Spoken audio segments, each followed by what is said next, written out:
The hull of Varkin's claw groaned as it drifted silently through the upper thermosphere, cloaked in a veil of optical deception. From Earth's surface, it was invisible, a jagged fortress of shadow and steel orbiting above unnoticed. Inside, the ship pulsed with an eerie blue light, reflecting off black alloy walls etched with ancient symbols of conquest.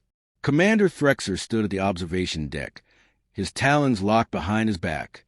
His crimson eyes flickered as data streamed across the screen in front of him. He loomed taller than the others, his armor dark and angular, decorated with a bone insignia of 6 victorious sieges. His species, the Dronari, had long been the scourge of fringe galaxies. And yet, even with all his years of brutal service, Threxer's expression betrayed unease. Human sector scans complete, came a voice from behind, clinical, precise. Threxer turned, and Lieutenant SWR, ever cold and composed, blinked with both eyelids. Minimal planetary defense. Civilization progressing linearly. No major spatial deterrents. And the biological samples? Threxer asked, already anticipating the answer he didn't want. None retrieved. The teams reported significant complications navigating urban sectors. Threxer's jaw flexed. They were told not to engage. We observe. We do not provoke. SYRR hesitated. Except for Squad 7X. Threxer's gaze narrowed. What did they do? The bay doors hissed open before SYRR could answer, and in marched Squad 7X, led by Corporal Gorn, still panting from the planet's surface re-entry. His armor was scuffed, his weapon holstered sloppily, and clutched awkwardly in his long arms was something, a human infant. The room froze. Gorn beamed with naive pride. Commander, I secured a specimen. High-energy core readings, elevated biosignatures, minimal resistance. Target was isolated.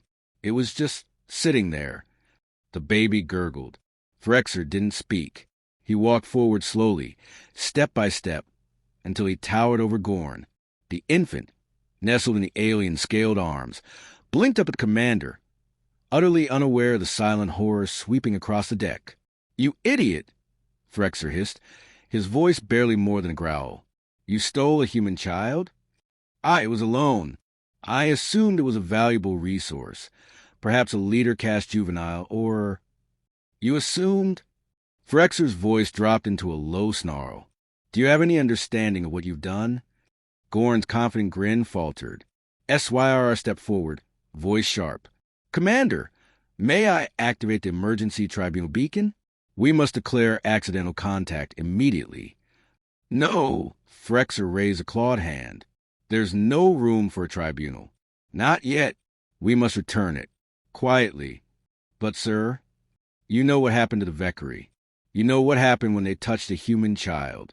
They were erased from history within 6 cycles. Not defeated. Erased." Gorn paled beneath the scales. "That's just a myth." "It's not," SYR said grimly. "You brought doom aboard this ship, Corporal. You didn't harvest the specimen. You triggered a death sentence." The infant sneezed. Everyone flinched. Threxer rubbed his temples. The baby had begun to squirm slightly, arms flailing in that chaotic, aimless way human infants had. Despite everything, it seemed perfectly content in the freezing grip of the Dronari war machine. The commander stared into its eyes, and for the briefest instant, he thought he saw comprehension. "SWR," he said quietly, "how long until Earth notices a breach?" "They likely already have. Atmospheric sensors would have tracked our descent. Then we return. We cloak. We fly low and drop it, quietly. And if the humans saw us, then we die," Threxer said flatly. "But we might buy enough time to disappear into the belt before they organize a counterstrike." Gorn cleared his throat, suddenly nervous. "It's not hostile, sir." "Of course it's not hostile," SYR snapped. "It's a human infant. It doesn't have to be. It simply has to exist. You brought it here, into our command ship, into our space." Threxer could feel the temperature in the room rising, not from environmental failure, but from sheer panic. The crew was whispering, murmuring in Dronari code. Some were making warding gestures. He turned back to Gorn. Put it down. Now. Gorn hesitated. I said put it down. Reluctantly, he placed the infant on a scanning platform, where it wobbled and promptly sat on its bottom, making a high-pitched sound that made every warrior in the room flinch. Does it do that often? One of the squad members muttered. It's probably hungry, Gorn replied. What does it eat? Unknown, said SYR, some form of nutrient mush. Liquefied biomass. Get it some mush then, Threxer growled. SYR raised an eyebrow. From where? A silence stretched out. The baby yawned. Threxer's comms chimed.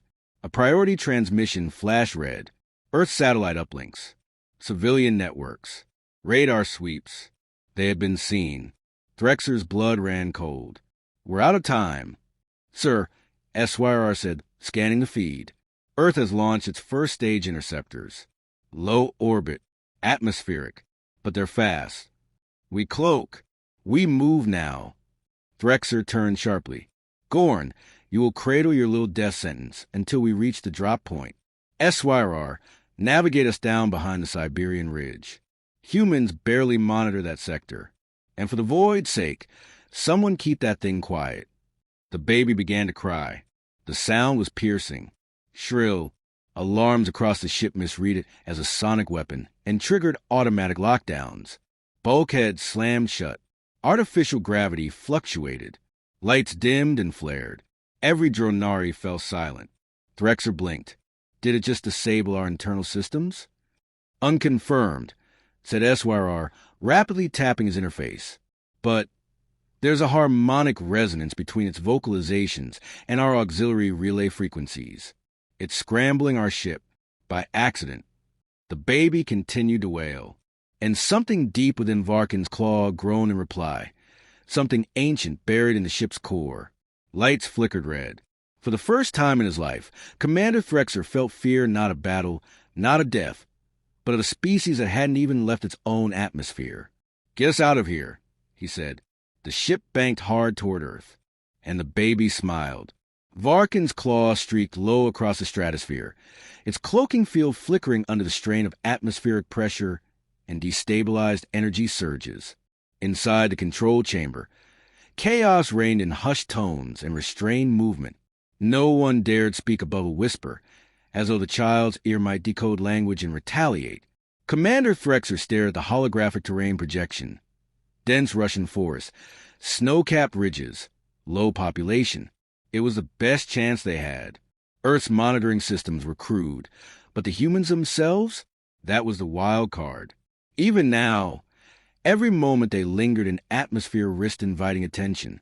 He had no faith that they'd escape notice. The child's cry had broadcast frequencies they hadn't even mapped. Gorn shifted nervously, holding the baby in both arms like it was made of plasma. It had fallen asleep again, oblivious to the terror it left in its wake. Threxer didn't look at him when he spoke. You will place it on the terrain pad. We're opening the underhull hatch in 60 seconds. Gorn hesitated. Commander, respectfully, won't it freeze to death down there? This environment isn't hospitable for its biology. It's human, Threxer said coldly. If what the stories say is true, it will thrive in any hell we throw it into. But if the humans find alive, we might be spared. SYR interrupted, her voice sharp as broken glass. If they find it dead, we are not only dead, we are erased. Do you understand the scale of that word, Corporal? Your name will vanish from the archives. Your family's lineage will rot. Planets we've never heard will curse the Dronari for the vaporized smear you leave behind. The hatch began to open, a sliver of frozen wind curling into the ship. The snow-drenched ridge below loomed up fast. Then a shrill, blinking light lit up the command screen. Contact, murmured SYR, her fingers dancing across the console. Unidentified aerial response. 14 kilometers and closing. Origin. Threxer snapped. Earth. Military grade. No transponder codes. They're not broadcasting diplomacy. Threxer stared at the feed as dark shapes grew against the sky. Sleek, fast, angular human craft. Closing with alarming precision. How did they locate us, he hissed. Likely the child's cry. It wasn't just disruptive. It was a beacon. The baby stirred, as if sensing the shift in tension. Gorn tightened his grip. New directive, Threxer growled. Abort the drop. Engage evasive maneuvers. Engines are fluctuating, SYRR warned. Whatever that thing did, our field stabilizers are compromised. The first missile hit them seconds later. It wasn't a full strike, just a glancing burst on our aft shields, but it was enough to jolt the vessel sideways and send half the bridge crew crashing into walls. Sparks burst from overhead panels. The lights dimmed, then stabilized. Warning klaxons pulse red. We're falling, SYRR said with forced calm. Controlled descent still possible. Engines can't lift us in time, but we can land. Crash, Threxer corrected. Technically, she admitted. Threxer turned to Gorn. You will not let go of that child. If we crash and it dies, you will be the last to die, but I promise you will die screaming. The ground rushed up to meet them. The claw shuddered and moaned, its bulk groaning as it scraped through the trees like a falling god. Metal screeched. The hull tore open in sections. The main chamber collapsed inward, sealing the bridge behind twisted wreckage. Silence followed. Snow drifted in through gaping holes. Threxer coughed, dragging himself upright. Pain arced down his side, likely 2 fractured ribs, but he pushed through. Report, he barked. One by one, groggy voices responded. Most were alive. Some not. SYRR limped toward the console, flickering with static. Signals down. Stealth fields offline. Earth knows exactly where we are. Gorn was curled protectively around the child, his armor scorched but intact. The infant cooed, impossibly unbothered. What is it made of? Gorn muttered. It didn't even bruise. Threxer ignored him, already barking orders. Emergency concealment. Clean up the wreckage. Bury the tech. Gorn, carry it. If human forces land, we move east. The forest will shield us until nightfall. What if they open fire again? SYRR asked. Then we return fire, he said grimly. They may be primitive, but they are numerous. We cannot win, but we can run. He didn't say what they all knew. Running wouldn't matter. The child's abduction had likely triggered something far greater than the arrival of fighter jets. Earth's retaliation might not be loud, but it would be lethal.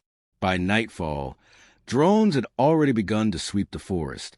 The Dronari lay hidden in burrows beneath snow-covered foliage, watching the skies.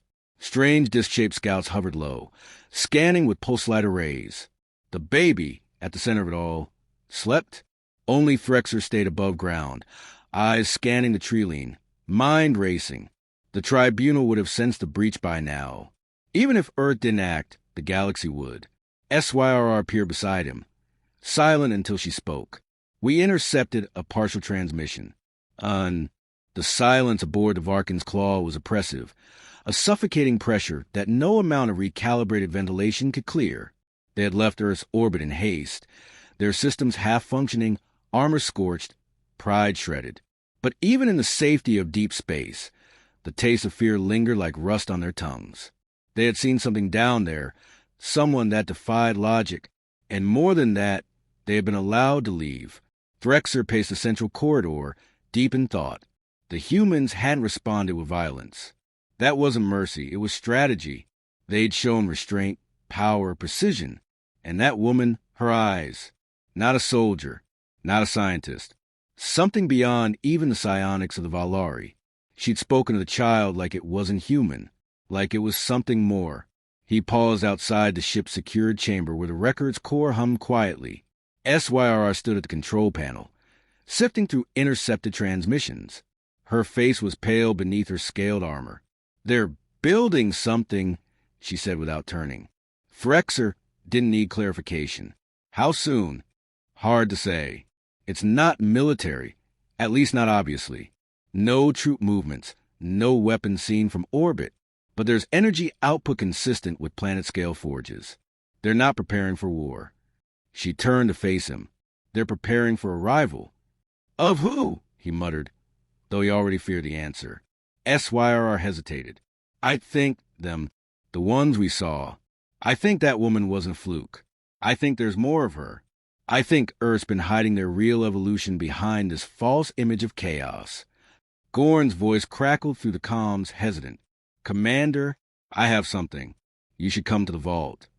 Threxer exchanged a look with SYR and moved quickly. The vault, a reinforced archive chamber buried deep in the ship's belly, had been dormant since before the mission. Nothing they'd encountered warranted such precautions.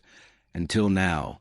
Gorn stood in front of the vault, helmet under his arm, eyes darting. He looked younger than usual, stripped of his bravado. It started humming, sir. I didn't open it. But listen. Threxer stepped closer.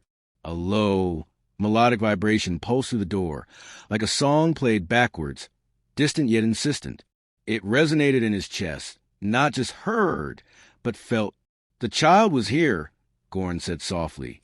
Only for a day. How could it imprint something this deep? Threxer keyed in the access code. The door hissed open. Inside, the relic sat where they'd stored it, an artifact from the old wars, its language long forgotten, its material indestructible. It was inert when they first boarded this ship. It had never moved. Now it glowed softly, pale blue light rippling along its veins like breath. As if it had woken up, SYR whispered, the artifact is responding to something, or someone.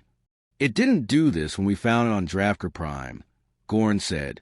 We assumed it was dead tech. Threxer knelt before the relic. Then the child activated it without touching it, or even noticing it. And that tells us more than anything else ever has. They stood there in silence, the realization sinking like gravity. Earth wasn't backwater. It wasn't uncontacted by accident. It was a containment zone, a cradle. The humans themselves might be unaware, but something among them had matured faster than the galaxy expected. The child wasn't a victim. It was a sentinel. Threxer exhaled slowly. We need to contact the tribunal. Sir, SYR said hesitantly, they may execute us before we finish the message. You disobeyed retrieval protocols. Gorn violated species preservation law. Threxer stood. They won't, now that they've seen what we've seen. He motioned for SYR to prepare the long-range transmitter. Gorn remained behind, watching the artifact flicker. It feels right, Commander, he said quietly. Like it's not angry, like we pass. Threxer didn't respond. He wasn't ready to believe in hope. The transmission chamber lit up in ultraviolet threads as SYR initiated the encrypted sequence. A direct line to the High Tribunal required layer permission, and even then, they were rarely granted full visual contact. Today, that changed. The screen rippled, revealing 3 ancient figures seated in a starlit chamber, a circular hall with walls made of crystallized time. The tribunal did not look pleased. Threxer saluted, then began. We have violated contact law. We retrieved a living human specimen. The result was unexpected. One of the tribunal leaned forward. Explain. Threxer detailed everything. The abduction, the cries, the attack, the crash, the woman, the departure, the artifact. By the time he finished, even the tribunal looked shaken. You are certain it was human? One of them asked. I am certain it looked human, Threxer said, but it was not bound by human limitations. The center figure spoke then, voice deeper, laced with something like awe. Then the cycle has begun again. What cycle? SYR blurted out before remembering herself. The tribunal didn't answer. Instead, the center figure turned to Threxer. You will not be punished. Your violation served a purpose we did not expect to be served in this age. And Earth. Threxer asked, what happens now? A pause. Observation only. No more interference. Not until they come to us. The screen dimmed.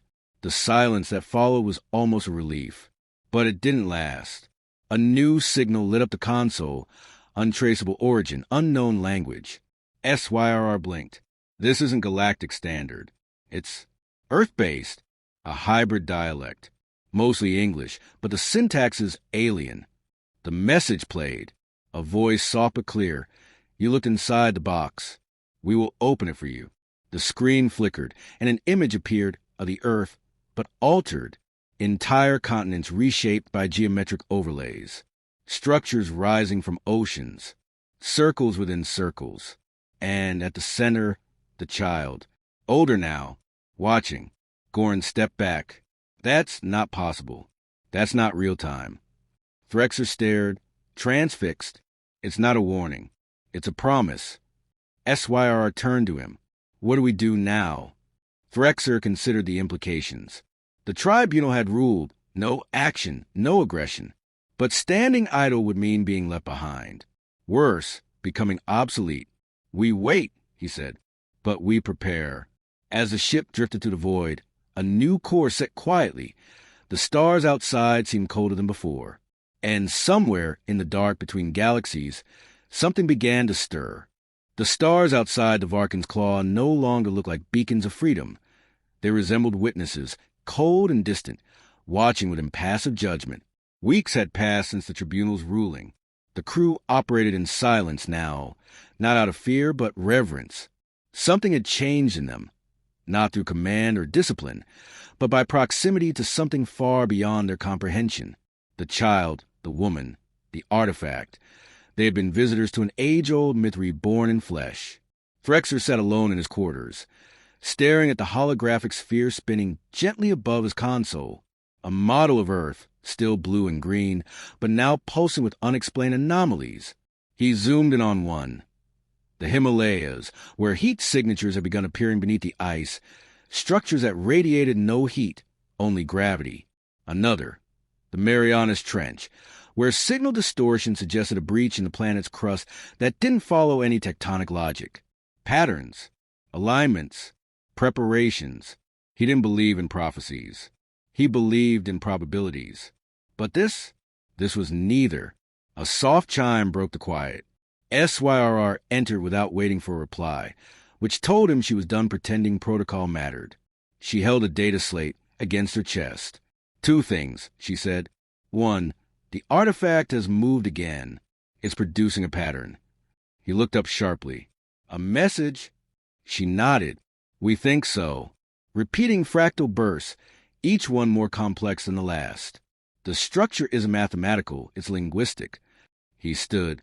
And 2. SYRR's eyes darkened. We intercepted an interstellar broadcast. Not from Earth, from somewhere else. It's a response. She handed him the slate. The translation scrolled slowly. To the world of origin. The seal has been breached. The Ascendant walks. Shall we prepare the gates? Threxer's throat dried. The Ascendant. He'd heard that term only once before, during his training cycles, buried in mythological modules discarded as superstition.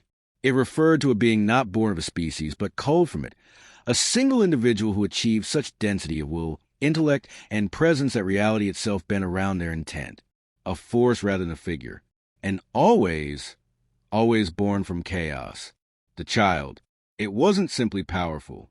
It was becoming something. He moved to the artifact chamber, with SYR close behind. The relic now floated above its cradle, spinning slowly in place. The room pulsed with quiet rhythm, the vibration indistinguishable from a heartbeat. Goran was already there, eyes locked on the object, as if hypnotized. He didn't turn when Threxer entered. I think it's teaching us, he said softly. Every pulse, it's feeding us data. Not through the ship's systems. Through memory. Yours? Threxer asked. Ours, Goran said. Anyone who's touched it. Anyone who's felt it. SYRR folded her arms. That's not how data works. Then it's not data, Goran replied. It's initiation. The word hung in the air like a trial. Threxer stepped forward, letting the field surround him. He felt the relic's pulse in his chest, his thoughts slowing to the cadence of the spin. And there, within the silence, an image bloomed, not from the device, but from somewhere deeper. A garden of black stone, a city without windows, a face. The woman. She stood not as a guardian, but as a gate. He gasped and stepped back. It's showing us what comes next, he whispered, but not to warn us. To prepare us. SYRR finished. Later that cycle, the stars shifted. The crew gathered on the observation deck, watching the anomaly form. A tear in space, not a warp, not a fold. Something else. A bloom. The fabric of the void unraveling not through technology, but invitation. Something on the other side was responding, not to them, but to Earth, to the Ascendant. Ships emerged, not human, not Dronari, and not aligned. Every hull was different, every drive unique. They weren't a fleet. They were pilgrims. One by one, they positioned themselves in orbit around Earth, silent and distant, making no contact, just watching. SYRR's voice cracked to quiet. Why aren't they doing anything? Because they don't need to, Threxer said. They're waiting for the gates to open. Gorn stared at the planet below.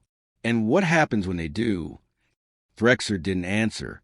He knew the question that mattered wasn't what happened, but who would be allowed through. The tribunal called again. This time, the screen didn't show their faces, just the symbol of the high seat. Stand by for containment orders. Came the voice. The Event Horizon Initiative has been activated. All fleets within range are to enter silent monitoring. No engagement. No transmissions. Threxer nodded. Acknowledged. He cut the feed and turned to his officers. Silent monitoring, then... SYRR exhaled. Feels more like silent surrender. No, Threxer said. Not surrender. Witnessing. They all stared out the viewport as another ship arrived. This one not from any known registry. Its architecture fluid, almost biological. It didn't join the others in orbit.